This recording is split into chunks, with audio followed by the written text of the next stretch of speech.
Hip arthritis is a common cause of pain and functional disability.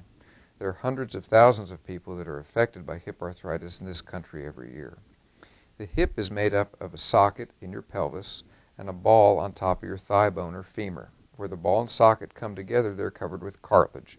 Cartilage is like the gristle on the end of a chicken bone and gives the joint a smooth, glistening surface.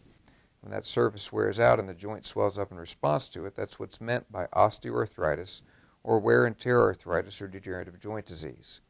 Early on in that process, the symptoms may be treated with anti-inflammatory medications, injections, and in some patients, physical therapy or exercise may help.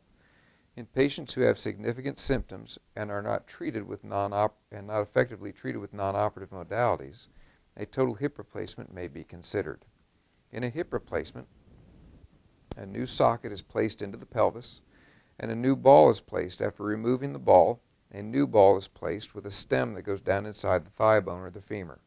There's then a surface between the ball and socket, which typically is a type of plastic or polyethylene, although other surfaces are available.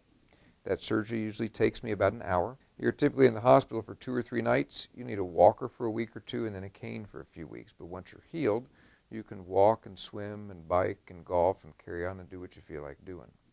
As far as anesthetic choices, you can go to sleep, or you can have an epidural shot in your back like what a woman has when she has a baby.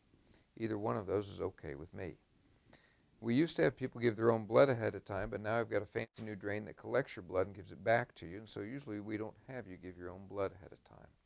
There are risks to the surgery. There's a small risk of an anesthetic issue with any type of surgery, and there's also a small risk of infection or of a blood clot. We give you special medication to help protect you against that.